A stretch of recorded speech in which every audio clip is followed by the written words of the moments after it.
The more that I've spent time with that exhibition and have walked through it, I keep noticing different things, but I can't believe how beautifully the dialogue between those paintings and sculpture are. And I find that very unique, and congratulations, Susan, because you're the best at that, and that's what I'm going to say.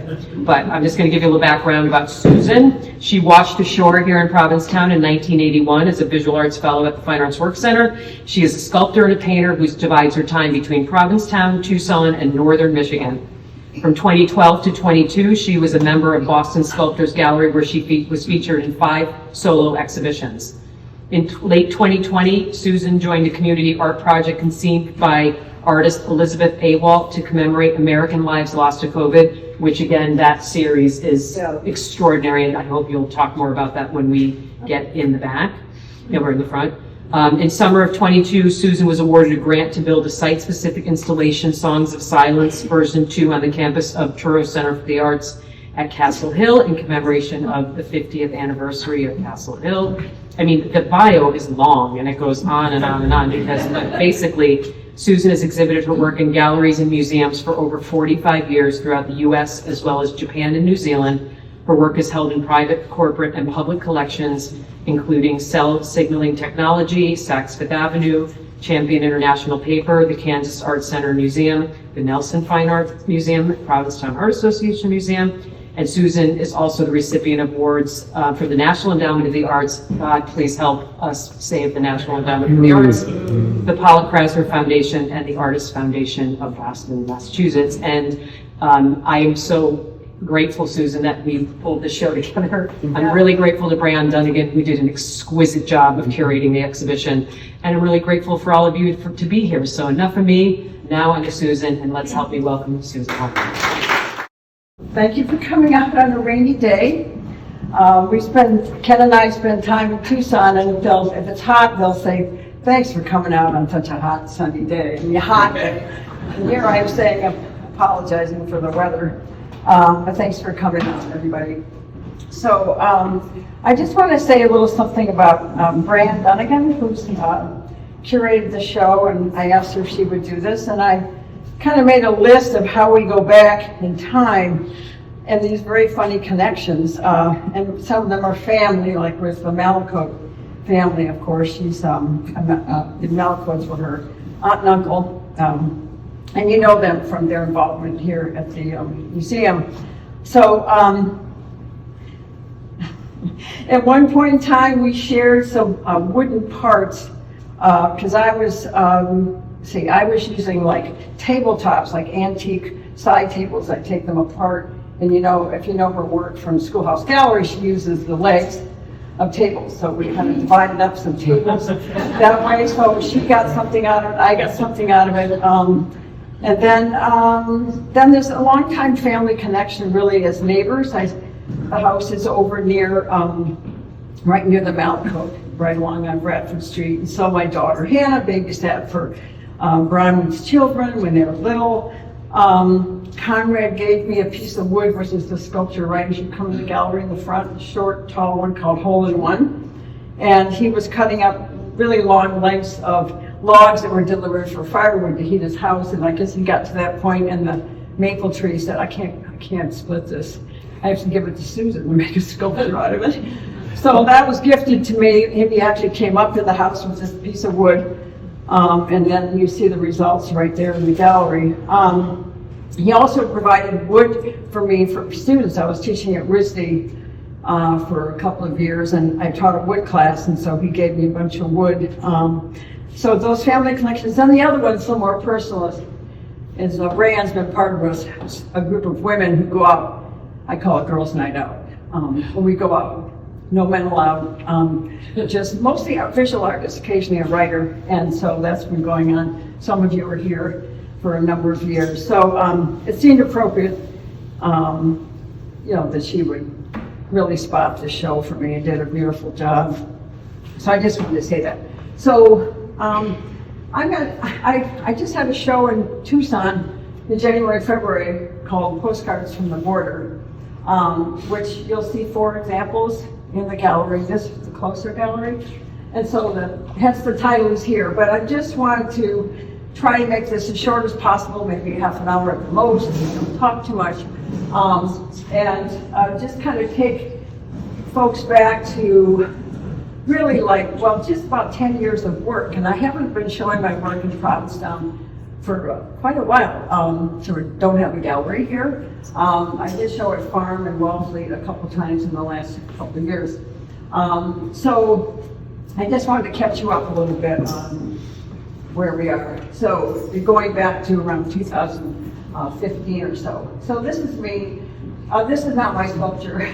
This is just out on the backshore somewhere, and just kind of a funny picture, but just to show that a lot of my materials are just from scavenging, like from the beach forest, if something's fallen down, Lake Michigan in the summer. I don't get too much wood from Tucson because it's all, stab me to death, it's all cactus. But anyway, and sort of been doing this for a long time, just looking. And what I see in nature and in nature's forms is the body, the human body. So had some of the pieces you see in the show, there's sort of whimsical, torso-like things, or I carve them to look figurative. And it's just sort of like sensing that visceral connection with nature that way through my body and the bodies of nature. So anyway, so I'm just going to take you very far back. This is 2019, and this is Boston Sculptors Gallery, which is, can you all hear me? I'm not really using the mic. Okay. Which is a cooperative gallery. It's about 30 years old, and you show there about every 2 years.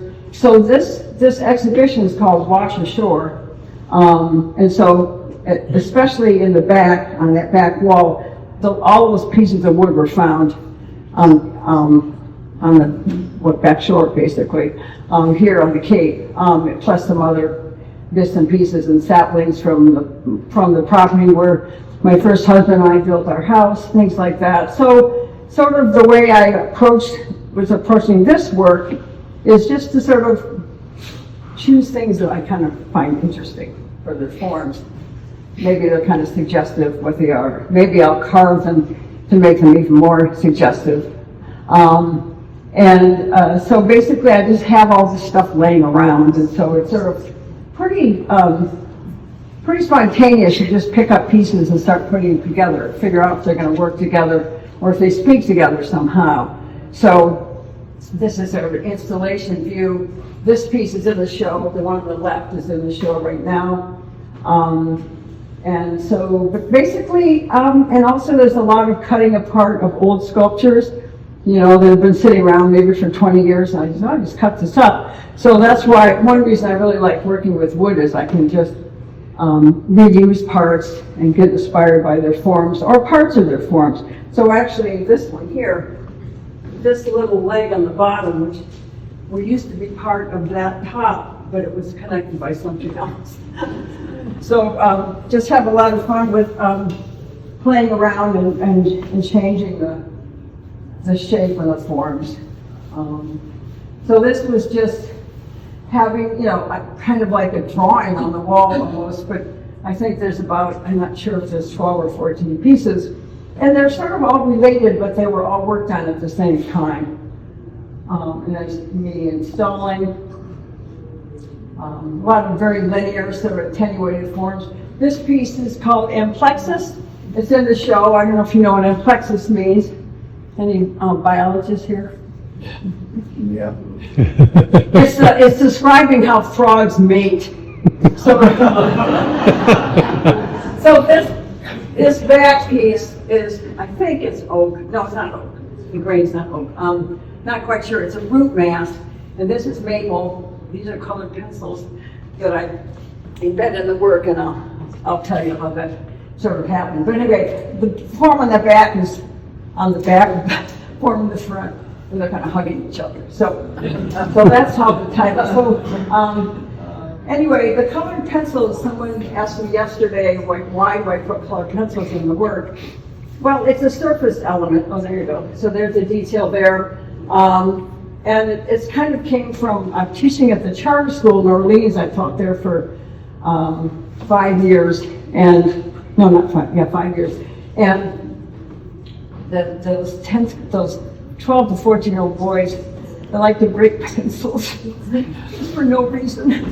You know, if you're an art teacher, it really makes you mad. So I just kept collecting these broken, splintered pencils in yogurt containers. And so I thought one day, I want to just cut them up and put them in my work. So then I got into the color ones too. So I sort of bought a lot of colored, Prismacolor pencils. This is another form from that wall piece. And just sort of, this is like a piece of firewood from the beach. So you can see I just would find something partly burned but still had a lot of integrity to it and still solid, and then I'd carve into it and often leave the charred surface there. So keeping it very simple. Some more details. And then in my travels, I've had a chance to see some pretty remarkable trees. This is sort of the bottom end of an upturned felled tree at the Olympia National Park, west of Seattle, okay, the state of Washington. So some of these things, and then, so I was kind of a tree fanatic too. So in the forms as well, so that inspired this painting, which is in the show. So, and then some detail, like an inset detail of the ferns, and just sort of really taking it like basically a black and white photograph of dirty bottom of a tree, and then sort of figuring out how to bring color into it. The paintings, for the most part, they're all on wood, on a panel, and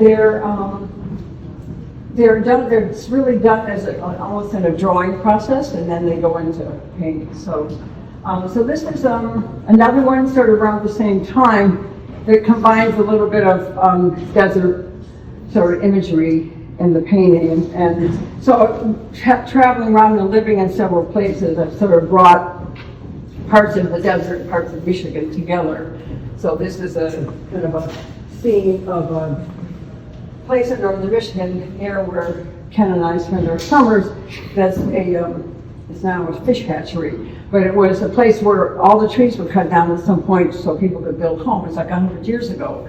And so this is an old black and white photo. All these stumps were exposed because of all the erosion that happened. But then this is the inside of a saguaro cactus that's floating above. And so I matched them together to these stumps. And then I decided to make it flooded. I just decided, my first time ever to paint water where you can see through the water. So, and then a lot of the paintings, this is one or two examples, are based on collages. So this is the black and white photo, kind of composite photo of that scene. And then these are thistles that I photographed from the desert.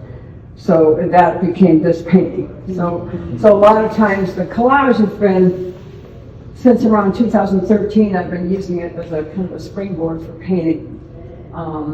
So just kind of having lots of photos around, photos of my own, photos I find online, or photos I get out of a really old magazine or something, and then sort of combining them into some sort of having, conversation or new invented landscape. And then this is a photograph of clear cutting in the Amazon region, probably to raise cattle. And then I do my funny little thing. That's an inverted turnip up in the sky. And that kind of harks back to early paintings when I was painting weird vegetables, fruits and things like that, just because I like the sort of body reference there. So it kind of ends up sort of a carryover from paintings from like 15 years ago. So this is me gathering the wood in a park in Boston, and that became two of the sculptures in the other room. The cone, the big cone that spins with the birds, and then the other one on the wall is called Hope is a Thing with Feathers.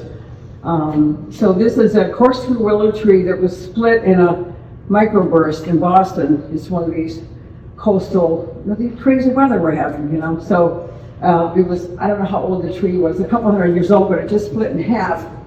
Well, part stayed, the rest just fell over. And so I happened to be on my way to get a sandwich at a local deli, like near there. and I saw this woman cutting these branches. I said, "What are you doing?" She said, "Well, this tree just split like last weekend." And she was a sculptor herself, needed more sticks for some installation she was doing.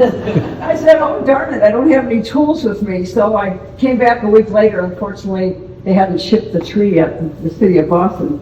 So I got all this wood and stuffed it into, there's some of it, and stuffed it into Cadence CRV. And there it is on the deck and at home here in Provincetown, and I had to whittle all the bark off. So some people were asking me the last couple of times I visited here, like, why do you have all those little marks on your sculpture? How did they get there? You know, that little kind of leopardy sort of pattern. Well, it's just sitting there. It took me a couple months to whittle the bark off everything. So basically, those pieces became this sculpture I showed at Boston Sculptors Gallery in 21. And then I kind of introduced these birds into the scene. And I sort of recreated my own trees in a way, maybe sort of like trying to rescue that half a tree that had gone down. And then so I put these birds in here. Now these birds, oops. People ask me, "Did you make those birds?" I said, "No.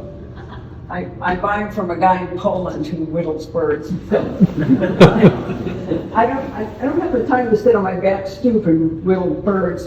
And I needed too many of them, but he makes these charming little birds I paint almost black.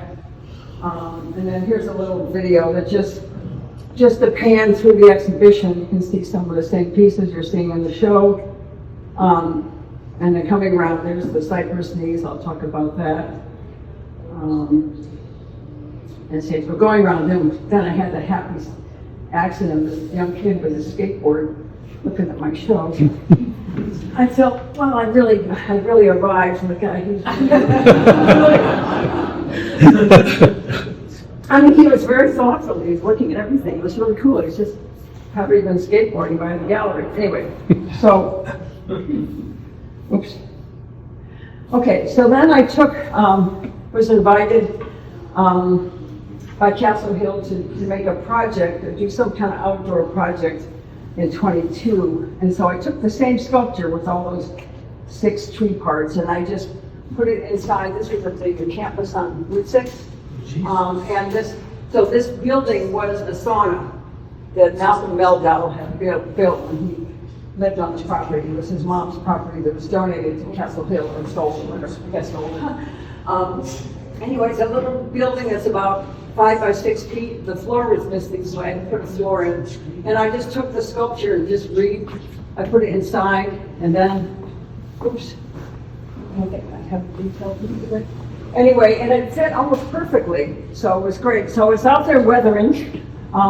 It's now been there for 3 years, and it's all gray now, just like cedar gets gray. So it's really cool because it was this color, warm colors, and now it's just taking on the same patina as the buildings. So Sherry Rittenthal said, "Just leave it." I said, "Should I take it down?" I said, "No, just leave it."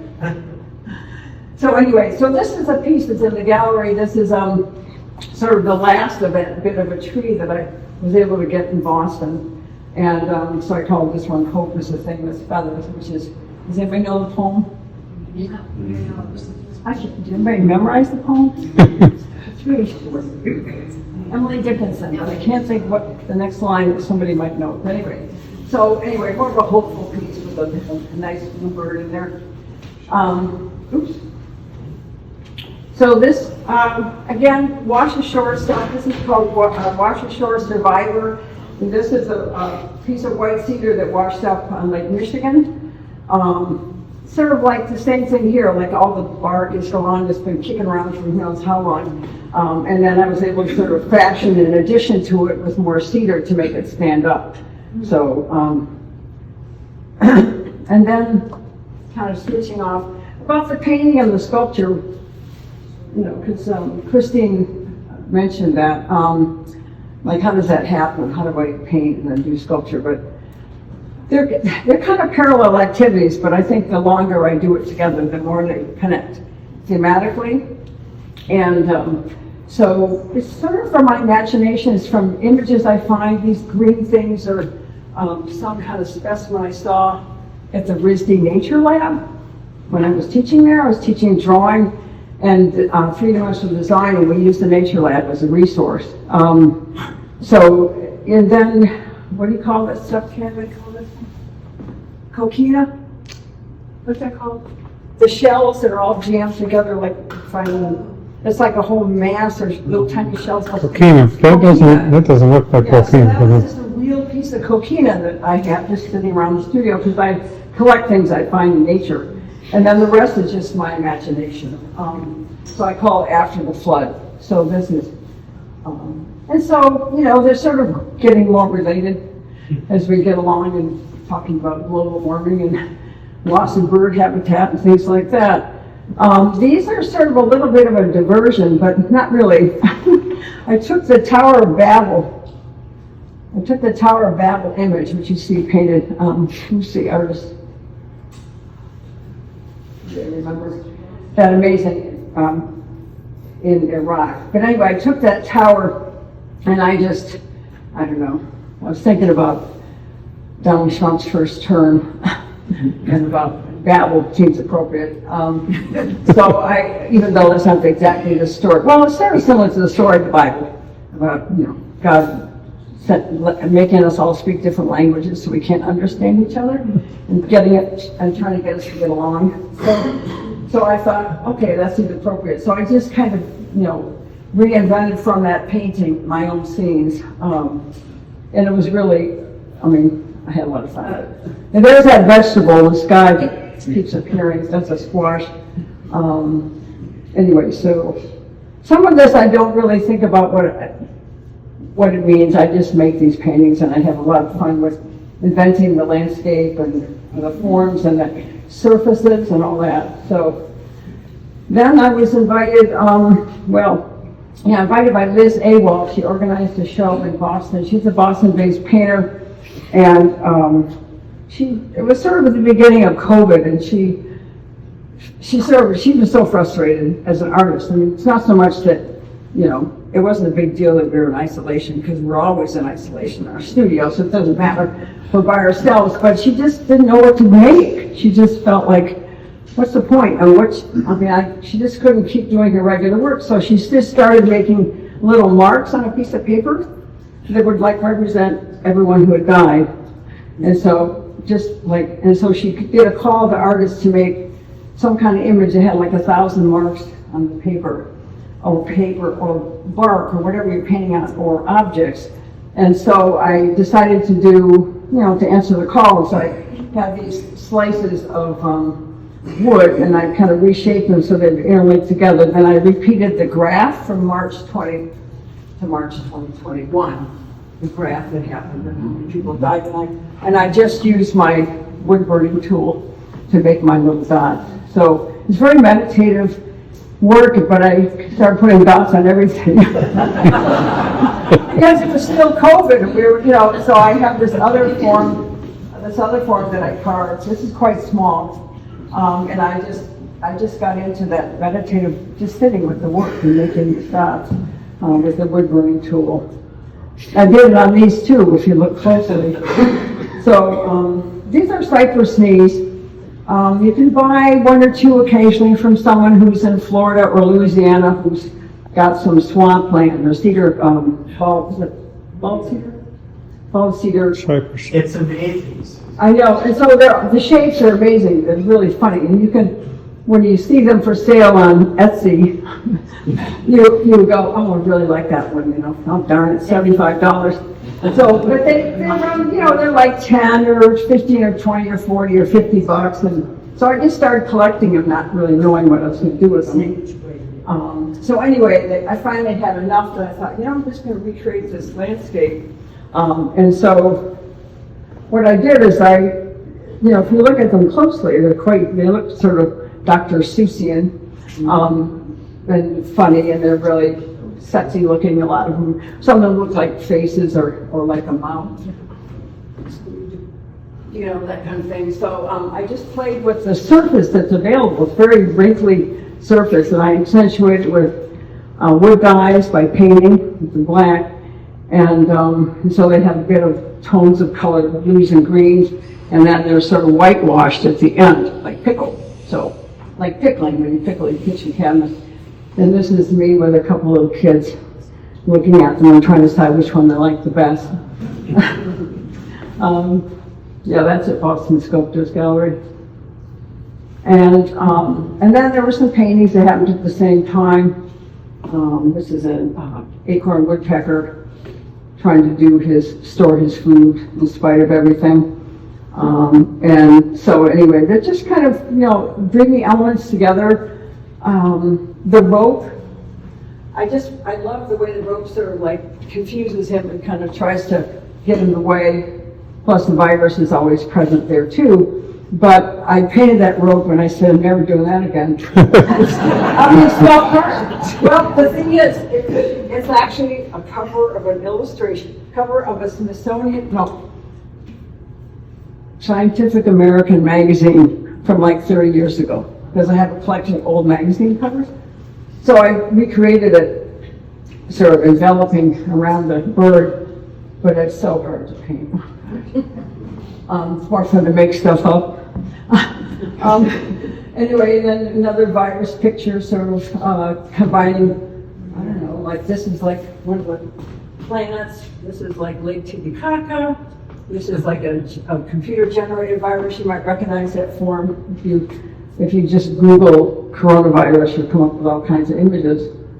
And then this was the third one I did that really became more of an extensive landscape. Okay, now I'm just going to get to the border painting. So Ken and I have been spending parts of winters the last 9 years or so in Tucson. So it's 60 miles from the border. So there's plenty of opportunity to drive down to the border, see the wall, and get really depressed to see the wall. So I sort of started, I thought, I'm just going to make these little paintings. That's why I call them postcards. They're all 12 by 12, except a few are 12 by 36. And a combination of my photos and photos by investigative journalists who were reporting from the border and reporting back. One of them works for the Center for Biological Diversity. He's supposed to report from the border.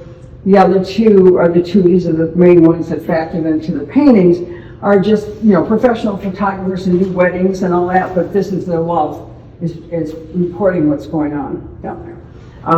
So they just cut down all the saguaros to make a really wide path to build this 30-foot wall. So, it's depressing. And there's so much more information down there than you might get up here unless you follow a lot of investigative journalists. And like on Substack and that sort of thing. So it's just, these images are just really striking to me. And these are they're based on photos, but they're, you can see I'm sort of inventing a little bit. And that's the old border wall. That's the old border wall. That was a photo taken where they were going to put in the new wall, which is 30 feet. But these are just car barriers. They're just this high. So you can't drive it. And they're just steel, big, heavy steel. So basically the old walls were animals could go through, people could go through, but you couldn't drive your car through. So basically, and along a lot of the border, there's a road in Mexico that's very close, right, Ken? Like you can see the tractor trailers going by. So plenty of opportunities for people to come across, illegally, whatever. Anyway, so this just blew me away. Just like to cut these trees down that are 150, 200 years old, and then just leave them there. And then you'd hear reports like, they say, oh, we're going to replant them. So there's no rain, so they're not going to survive. So this shows you one photo where you can see the old wall, and there's a new wall as far as they got. So it's a real barrier to wildlife, migration, breeding for wildlife, like just jaguars and threatened. And so anyway, so some of them got a little more imaginative. you know, where I kind of like, oh, I know what it was. This woman who was writing for the Arizona Daily Star, and she was the reporter for the immigration and the border. And she asked if she could get a ride in a helicopter with a Border Patrol, you know, just as a reporter, say, what are you doing? What are you looking for? When you're flying around, what are you looking to see? And he said something like, well, we're looking for things that look a little out of place. We're looking for color. Color? If you're going to cross the border, you're not going to wear bright red and fuchsia. You're going to be like in dark clothes. You carry your water in a dark black bottle so it doesn't reflect from the sun. Anyway, so and then he said geometric things, and I'm going, geometric things? There's nothing geometric about it, does it? So I decided to put this quilt in here, and here's these people hiding. These are migrants who are trying not to be detected. But it's in the grassland, so it's kind of like the grass might be this tall. So I've seen pictures of migrants who drop down to the ground when they hear a motor, like somebody coming, or a car coming down the road, because they know it's probably Border Patrol. So I just, and I have to say, I also volunteered for 3 years at Casa Alitas, which is a migrant facility which is now closed in Tucson because they have no funding. And there's very few people crossing the border right now, but things are getting very militarized at the border, as you've probably been reading about. So anyway, so other photographers would walk and hike 3 or 4 or 5 miles to get these pictures of what it looks like when they're building the wall. So these are like, this is a big, huge, these are like, that's a little truck, that's a regular sized pickup. Here's the wall where they've, to this point, then they're carved, they already blasted around to get around this mountain. And you can see where they've already cut a scar on the landscape, see, for many miles. And then, of course, a lot of this work was stopped because it was the end of the first term of you know who, so they couldn't finish. So other sort of sources, I read a lot about it because I'm there and I'm so close. And this is a map of the deaths of people, bodies that have been found. This is Nogales, Tucson, and Phoenix up there. So that's kind of trying to depict how many bodies have been found who've been trying to cross in this desert, you know, in no water, hot in the summer. And then a portion of wall, and you can see where it stopped. Somebody asked me last night, were you thinking of Crystal Curtain? Do you guys know that? Crystal Valley Curtain? And didn't even connect with that, but Crystal did a valley curtain in, I think, Colorado years ago. This is a kind of more imaginative piece, but it has this little postcard insert, and that's a natural spring that has several endangered species in it, and it's right next to the wall on this side. And when they were building that section of the wall, this is in Oregon Pike National Monument, they were siphoning water from this source to mix the concrete for the footings. Okay, so just so you know. And then, what's the dumpster of things doing out in this landscape? That's a photo taken by John Kirk, who's one of those photographers I mentioned to you, where they've already cut into this remote mountainous region of southeastern Arizona, and they built the wall. Just you can see where they stopped. And then another photo by another reporter taken right near the wall, like at an entry point, when Border Patrol's asking people to drop all their belongings and get in line. So that's that one. So you know, the whole thing, it gets to me. But I try. What am I doing? I'm trying to make a beautiful painting, but it's about a sad subject. This is when both governors of Arizona and Texas were trying to finish the wall with old containers by stacking them up. It's kind of easy to climb over these guys. What's the point, you know? But anyway, and then there's a woman down there who she's a nature lover, and she lives real near the border. And when they were finally ordered to remove them, she watched them every day to make sure that they took every single one away from there. And they should just turn them into like affordable housing. And then another scene, this is called Sentinel. It's my favorite saguaro in all of Tucson that I've been photographing for 9 years and watching it grow, because watching the arm grow, it grows very slowly. But he has this really cool look on his face. And then just different, very remote area you can drive to. It's on a gravel road that you can go there, and this is some of the old wall. And then a second version of a wall, like right here. But I made it transparent so you can see through it. So that's Mexico on the other side. But when you're down there, you see things like shoes. We were driving in southern New Mexico on Route 9 heading to Tucson one December. And I said, Ken, you got to pull over here. There was a little pull-off on the side of the road. It's a kind of a remote road that you can see the wall from, but very few people use, so there's very little traffic. And there were 5 shoes on the side of the road. None of them matched. One was a kid's shoe. And I said, what's the story behind that? Why are there 5 different shoes? And I'm just going to make this up. Border Patrol picked them up and said, take off one of your shoes, so they couldn't run. So, I mean, it's like there's these sort of scenes and bits and pieces of things left behind, like a hoodie that got caught in a fence, things like that, where there's a story there. There's another one here. This is, the white part is sort of my rendition of dynamite going on. So basically, this is a scene where the contractors were blasting through the mountains to sort of get through this landscape, and then hope to put up a 30-foot wall. And then the little postcard insert is of a hoodie caught on a barbed wire fence that I saw and took a photo of.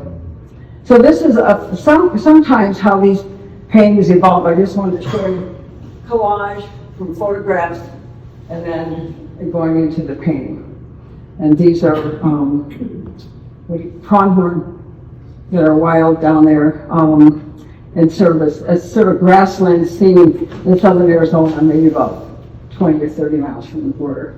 And then this insert has a wall we built. So, another cut through the landscape. And then there's a woman, a painter in Bisbee, Arizona, that she lives only like 20 minutes from the border crossing. So she went down, and it's Naco, Arizona, NACO. And then there's Naco, Sonora on the other side, which is a state of Mexico. And she asked the town manager, whoever runs the city, if she could come over and work with the kids on Tuesday afternoon, like after school, just let them paint and do fun stuff and everything. So we went down to help her one Tuesday and found out they're painting the back of the wall. Yes. So this is the old wall down there, like 15 feet, but then the new wall is right into the U.S., 30 feet high. But they just paint it, and the kids, they just paint it with peace signs and, flowers and that sort of thing, but they painted about a quarter mile of the wall already, so. And then this is sort of a boat scene, maybe an image from a boat coming in from Cuba to Florida with refugees. But I made it out of the containers. And then I just 12 by 12? Huh? My painting's 12 by 12? Oh yeah, this is 12 by 12. Yeah, they're all little. They're just, and then I did a bigger version where I made the boat bigger. And I put it in an impossibly big boat in this landscape. So combining the beach and the water and the mountains of Arizona. So, it was fun. And this is the most depressing one. So this is a deer that couldn't get through the wall. No water, no way to go across, and made across the border. If that's what they do. So the bollards between and the wall are, I think you can fit maybe a small mammals. What else? Birds have to fly over this thing. I don't know how that works, but not deer or pronghorn or javelinas, maybe if they're little, like babies. It's too tight a space. And then this one is water bottles that are placed out by the Samaritans And then I combined it with a sort of a, fire scene, typical Arizona landscape. Then I made a few sculptures that were carved out of wood that have the migrants hiding in the grasslands. So I call this one Border Surveillance in the Grasslands. Then for this, just finally, the piece that's in the front gallery called Cone of Uncertainty. This sketch I made about 7 years ago, and this is a piece I've been sort of thinking about for a long time, and then when I finally made it, you can see I've made it differently than this, but this is the original sketch. And I wanted it to hang from a cable with a swivel so it could move. This is the piece exhibited at Farm in Wellfleet this past October, and that little nook there in the back of the gallery, if you've been there, and then I redid the piece here. And it's that same wood from that same tree in Boston. More birds, and then the birds on the wall. The underside of the bird, I've written in white on each bird the name of an endangered or lost species in North America. So I think that's it. That's it.